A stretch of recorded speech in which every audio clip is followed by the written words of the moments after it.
1절에 보면 목마른 모든 자들아 이렇게 우리들을 초청을 하고 계십니다. 목마르다. 목마르다는 것은 우리가 잘 압니다. 근데 목마름은 왜 하나님께서 주시는 것일까? 그럴까요? 읽겠습니다.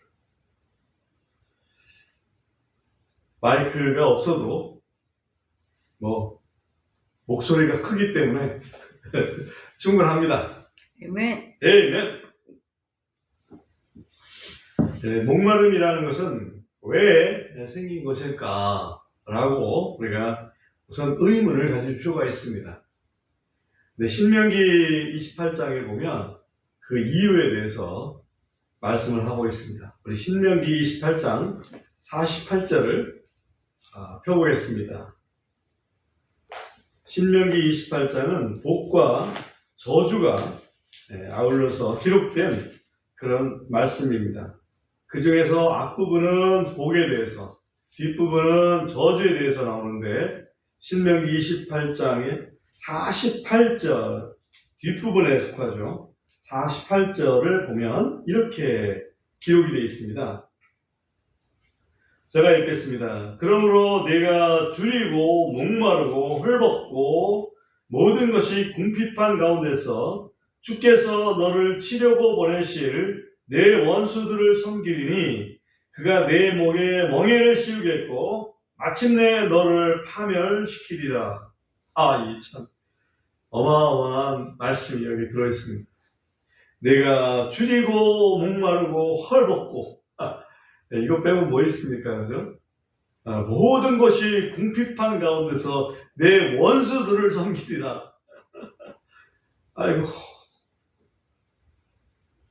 왜 그런 일을 주신다고요? 그 앞에 이유가 있습니다. 47절 보면 이는 내가 모든 것이 풍족하여도 기쁨과 즐거운 마음으로 주 내 하나님을 섬기지 아니하였기 때문이라. 모든 것이 풍족했을 때 기쁘게 하나님을 섬겨야 되는데, 하나님 감사합니다라고 섬겨야 되는데 그러지 않았기 때문에. 그래?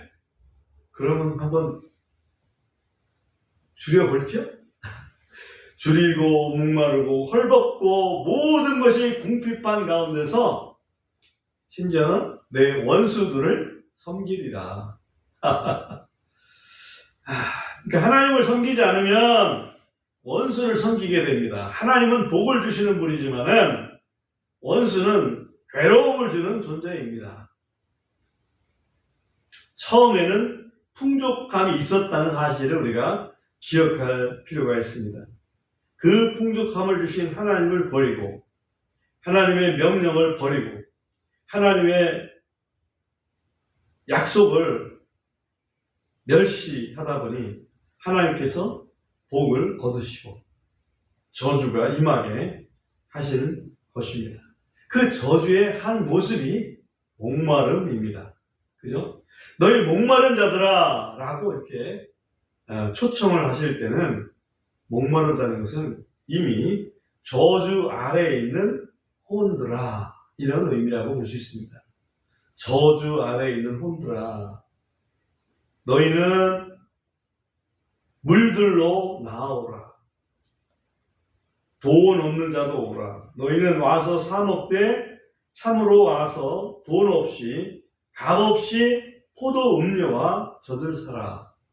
돈 없이 값 없이 와서 사라는 게 얼마나 참 고마운 초대인지 초청인지 알 수가 없습니다. 이사야서 55장 1절에서 이 초청하는 것을 예수님이 요한복음 7장 37절에서 또 초청을 합니다. 누구든지 목마르거든 내게로 와서 마시라. 돈 없이 값 없이 와서 마시라. 계시록 22장 17절에서도 듣는 자는 오라 할 것이요 목마른 자도 오라 할 것이다. 원하는 자는 와서 값없이 생명수를 마시라. 이렇게 성경에 보면 이사야 시대에 초청을 했고, 예수님이 직접 초청을 하셨고, 계시록 22장 마지막에서도 초청을 하고 계십니다. 특징은 뭐냐면 값없이, 돈 없이, 공짜로, 한마디로 은혜로, 선물로. 구원은 선물입니다. 그런데 그래도 선물이지만은 해야 될 일이 몇 가지가 있다. 하나는 그리스도께 와야 됩니다. 내게로 와서, 물들러 와서, 그죠? 물 마실 생각을 해야 될 거 아니야.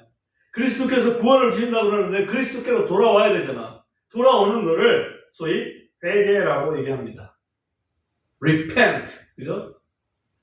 그 다음에 그리스도께 사야 됩니다. 돈은 안 줘. 그렇지만 사야 돼. 이거 주십시오. 이거 나 주십시오. 나 구원해 주십시오. 나 용서해 주십시오. 구원의 은혜를 주십시오. 라고 요구를 해야 되는 거죠. 그리고 먹어야 됩니다. 그거를 믿어야 되는 거죠. 그거를 예수님을 영접해야 되는 거죠. 그게 먹는 거죠. 그죠? 공짜로 주면 뭐합니까? 안 오는데. 공짜로 주면 뭐합니까? 요청을 안 하는데. 공짜를 주면 뭐합니까? 안 받아들이는데, 안 먹는데. 소용없죠. 하나님께서 준비를 안 하셔서가 아니라 사람들이 와서 구하고 먹지 않기 때문에. 대신 사람들이 뭘 하는지 봅니다. 2절 보십시오. 너희가 어찌하여 빵이 아닌 것을 위해 돈을 허비하느냐? 또 만족하지 못할 것을 위해 수고하느냐? 하하. 빵이 아닌 것, 만족하지 못할 것을 위해 지금 수고하고 돈을 쓰고 있더라. 그 얘기입니다. 빵이 아니고 만족하지 못할 것. 다시 말하면 생명에 이르지 못할 것.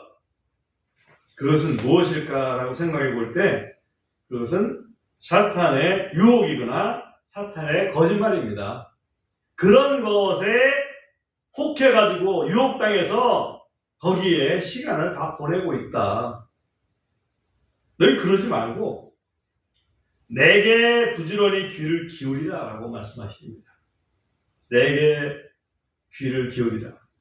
내 말을 들으라. 하나님의 말씀에 생명이 있기 때문에 내 말을 들으라고 말씀하십니다. 그렇게 하면 여기에 몇 가지가 계속해서 이어지는데, 하나는 너희가 좋은 것을 먹고 너희 혼이 스스로 기름진 것으로 기뻐하리라. 그죠? 좋은 것으로 기름진 것으로 먹고 기뻐할 것이다. 좋죠? 예. 우리가 북한에서는 그 꿈이 이밥에 고깃국이라고 하지 않습니까? 그 얘기는 쌀밥에 고깃국 먹으면 최고인 줄 알았던 거죠. 근데 여기 보면 하나님 말씀에 귀를 기울이면 좋은 것, 기름진 것을 먹을 것이다. 그걸로 끝나지 않습니다. 그 다음에 3절에 보면 너희 귀를 기울이고 내게 와서 들으라. 그리하면 너희 혼이 살리라. 혼이 살리라. 우리의 혼이 살아나게 된다. 또 내가 너희와 영존하는 한 언약을 맺으리니 곧 다윗에게 베푼 그 확실한 긍휼들이니라. 이 언약이라는 게 다윗에게 베푼 확실한 긍휼이라고 얘기를 합니다. 그러니 우리 하나님의 말씀에 귀를 기울이기만 하면 좋은 거 먹을 수 있죠. 혼이 살아날 수 있죠. 그 다음에 하나님께서 약속하신 영존하는 언약을 우리가 맺을 수가 있습니다. 그래서 다윗에게 무슨 언약을 이렇게 주셨을까라는 것을 상고를 해보니 다윗과 사울이 좀 차이가 납니다. 예를 들면 사울은 하나님께서 왕으로 세우신 다음에 사울이 하나님 말씀을 반만 들었죠. 야, 아말렉 가서 다 멸해. 하나도 남기지 말고 다 멸해야 돼. 사울이 멸했죠. 다 멸했습니까? 아니요. 좋은 것들 남겨놨습니다. 하나님께서 야 이놈아 내가 다 멸하라고 그랬잖아. 그러니까 얘기를 하죠. 사울이 제가 하나님께 좋은 것으로 제사 드리려고요. 제사를 기뻐하겠니? 순종을 기뻐하겠니? 하나님은 정말 사울에게 기회를 줬지만 사울은 그 기회를 2번씩이나 박찼습니다. 결국은 사울은 버림을 받게 되죠. 사울로서 왕위는 끝납니다. 대신에 다윗은 왕으로 삼아주시면서 다윗에게는 말씀을 하십니다. 사울에게서 왕위를 빼앗았던 것처럼 너한테는 내 후손들에게는 빼앗지 않을 거야. 다시 말하면 다윗도 그 후손도 잘못할 경우가 있겠죠. 그렇지만 긍휼을 끝까지, 그죠? 여기 보면 뭐라고 말씀하시냐면 다윗에게 베푼 그 확실한 긍휼들이다 이렇게 표현을 했습니다. 다윗에게 베푼 그 확실한 긍휼. 다윗에게는 그 왕좌를 영원히 주겠다. 그러한 영존하는 언약을 너희와 맺을 것이다. 내 말을 들으면. 이게 무슨 뜻일까요? 그리스도께 와서 구원의 은혜를 받으면 그 언약은 영원하다. 예. 얼마나 귀한 겁니까? 그죠? 그리스도께 와서 구원을 받으면 그 구원은 영원하다. 얼마나 놀랍고 고맙습니까? 그죠? 어떻게 그게 영원할 수가 있겠습니까? 우리 속에 성령님이 들어오셔서 우리를 하나님의 자녀로 거듭나게 하시니 그 성령께서 우리로 하여금 하나님의 뜻을 알고 하나님의 뜻을 행하게 하시니 영원한 거예요. 거듭남이 없으면 영원할 수 없습니다. 처음에는 구원받은 것 같이 그렇게 같이 행동하다 하더라도 그 후에 보면 언제 내가 구원받았었는지 모를 정도로 세상과 전혀 구별이 안 됩니다. 그것은 왜일까요? 그 속에 거듭남이 없기 때문에 그렇습니다. 회개가 없기 때문에 그렇습니다. 구원을 요청하지 않았기 때문에 그렇습니다. 예수님을 영접하지 않았기 때문에 그렇습니다. 그래서 아무리 하나님께서 은혜로 구원을 마련해 놔도 여기에 와야 되고, 그죠?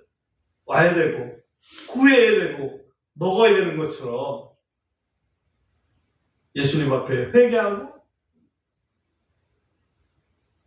또 뭡니까? 구하고 그 다음에 믿어야 되죠. 그죠? 그것을 오늘은 이 말씀에서 핵심으로 알면 크게 복이 될 줄로 믿습니다.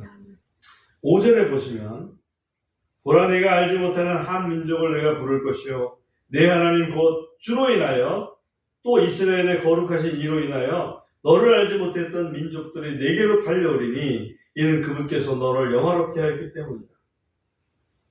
알지 못하는 한 민족, 알지 못하던 민족들, 이스라엘 민족이 알지 못하던 민족들을 다른 말로 하면 이방인이라고 할 수 있습니다. 근데 여기 한 민족, 알지 못하는 한 민족, 이방인들로 족한 게 아니라 알지 못하는 한 민족. 저는 이것이 그리스도로 말미암아 구원받을 교회, 하나님의 새로운 백성, 그 백성을 의미하는 것이 아닐까 이렇게 생각을 합니다. 왜 그러냐면 그리스도를 이방인들의 빛으로 또 세우시고 이방인들이 그 빛을 향해서 나아올 것이라는 그 말씀이 이사야서 여러 군데서 등장을 합니다. 그렇기 때문에 여기서 알지 못하는 한 민족을 내가 부를 것이요. 그것은 바로 교회가 아니겠는가. 또 내가 알지 못하던 민족들이 너를 향해서 올 것이다. 이것은 이방인들이 올 것이다. 이것을 여기서 알 수가 있습니다. 그 다음에 이제 6절부터 조금 이제 한 단계 주제가 달라집니다. 6절과 7절인데요. 6절에 보면 너희는 주를 만날 만한 때에 그분을 찾으라. 그분께서 가까이 계실 때에 그분을 부르라.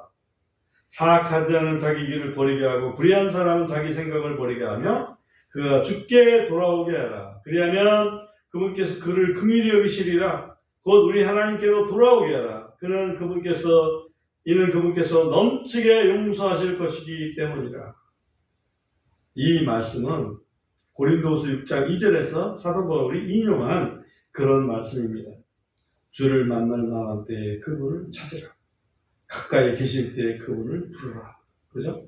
이것은 지금이 구원의 날이고 지금이 은혜의 날이라고 사도 바울이 강조했던 부분입니다. 지금이 언제? 지금 우리가 살고 있는 이 시간, 현재 우리가 갖고 있는 이 시간. 내일은 자랑할 수가 없습니다. 우리는 내일 어떻게 될지 모릅니다. 오늘 하루 동안 해도 어떻게 될지 모릅니다. 그러므로 지금 우리에게 하나님께서 이 초청의 메시지를 주실 때 회개하고 이 구원을 갈구할 필요가 있다. 그죠? 구원받지 못한 사람들은 오늘 주신 구원의 기회를 잡아야 된다. 기회는 앞에 머리가 있다고 그러죠? 기회가 지나가면 뒤는 대머리라서 잡으려면 잡을 수가 없습니다. 물론 그 인도인들의 지혜에 속한 얘기지만 그 의미가 있습니다. 그 구원의 기회를 잡지 아니하면 우리의 혼이 목마름의 그 상태를 벗어날 수가 없습니다. 어떻게 만날만 할 때 그분을 찾을 수 있습니까? 7절에 보면 회개해라 이 말이죠. 악한 길을 버리고 악한 생각 버리고 돌이켜라. 회개라는 것은 그런 겁니다. 우리가 악한 길을 가다가 돌이켜서 선한 길로 돌이키는 게 회개지, 악한 길로 계속 가면서 그냥 하나님 나 회개할게요 이렇게 하는 건 아니라는 얘기입니다. 생각을 바꿔야 됩니다. 그 다음에 55장에 또 하이라이트가 하나 있는데 8절 이하에 있는 말씀입니다. 거기에 8절과 9절에 특히 보면 이런 말씀이 있습니다. 내 생각들은 너의 생각들이 아니고 너의 길들은 내 길들이 아니기 때문이라 주가 말하노라. 이는 하늘들이 땅보다 높음같이 내 길들도 너의 길들보다 높고 내 생각들은 너의 생각들보다 높기 때문이라. 여기 내 생각하고 너의 생각을 비교를 해놨습니다. 여기 아니라고 표현되어 있지만 또 개역 성경에서 우리가 알고 있기로는 다르다 이렇게 표현을 해놨어요. 내 생각은 너의 생각과 다르다. 여기는 아니다라고 영어에는 되어 있습니다. 영어에는 아니다라고 되어 있어요.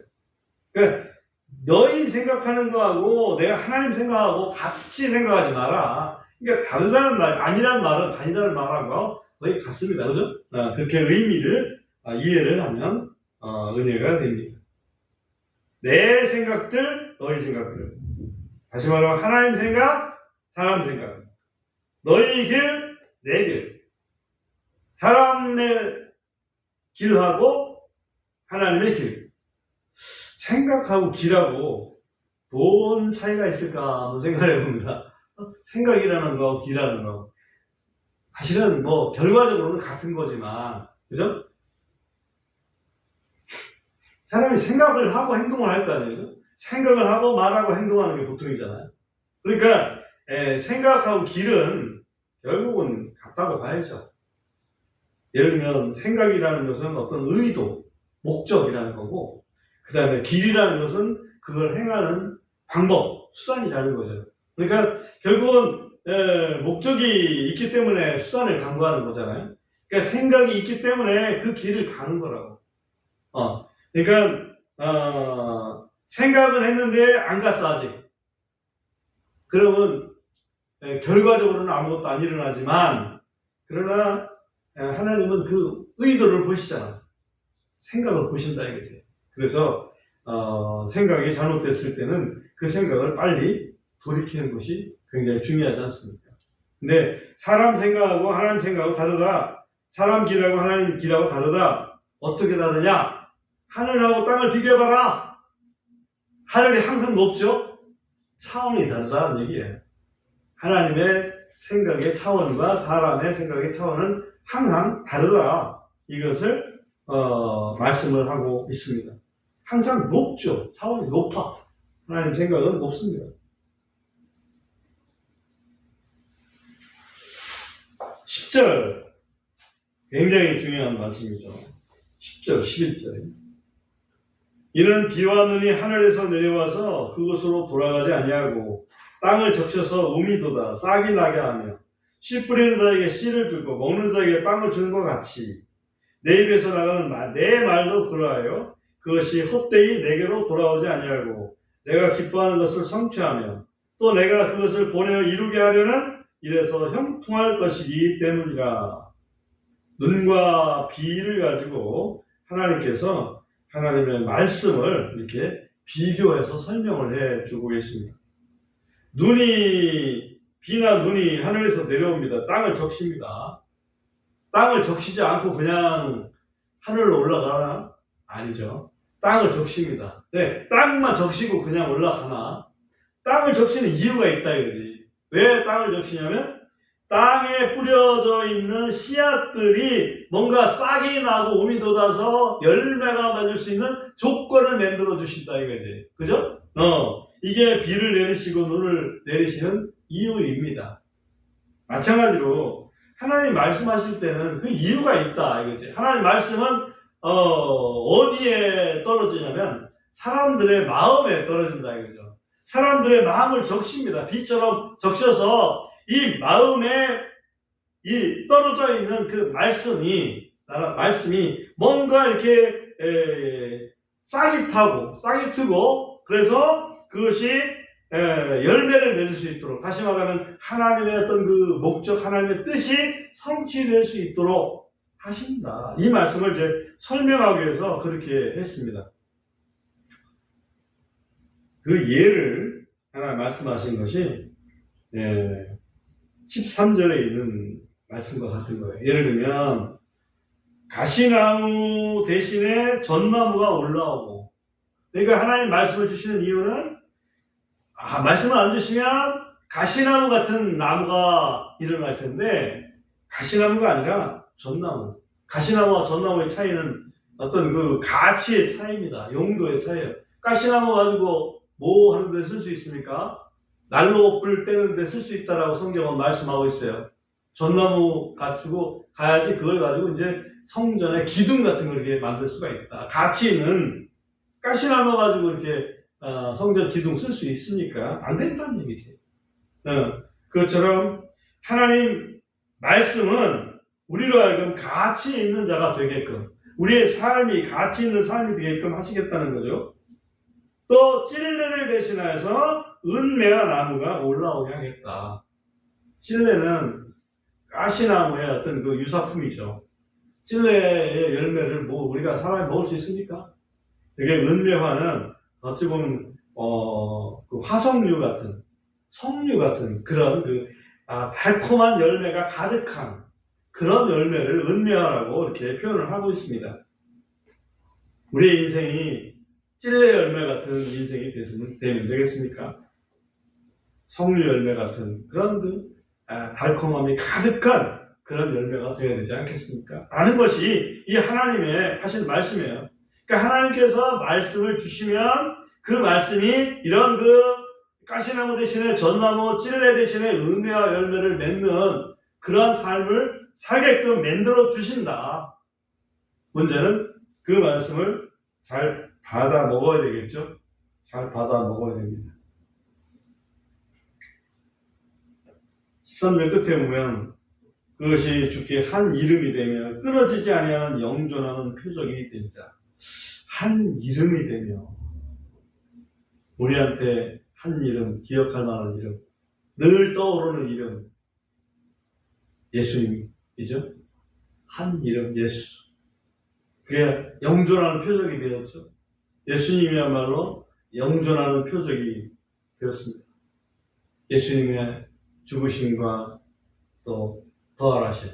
우리가 이번 달이 부활절로 우리가 마침 지내고 있고, 지난 주일이 부활감사 주일로 또 우리가 지냈습니다. 그렇죠?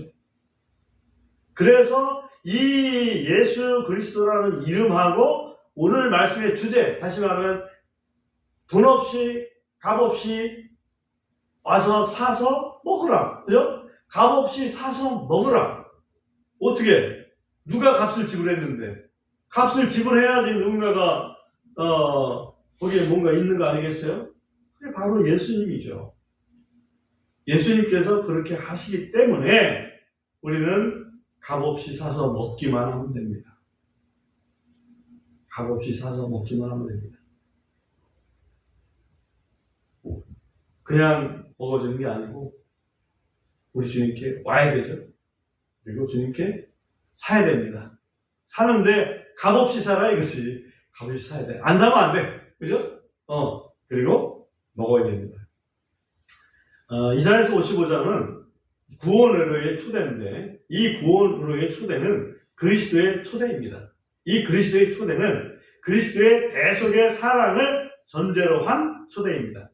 그래서 우리는 값없이 은혜로 얻는 구원이지만 그리스도께서 그 값을 지불하시기 위해서 하늘 영광을 다 버리시고 인간의 아들로 오신 다음에 인간과 또 하나님으로부터 이스라엘 민족으로부터 이방 민족으로부터 버림받고 죽임당한 그런 엄청난 희생의 결과로 구원의 선물을 마련해 놓으셨습니다. 그렇죠? 네.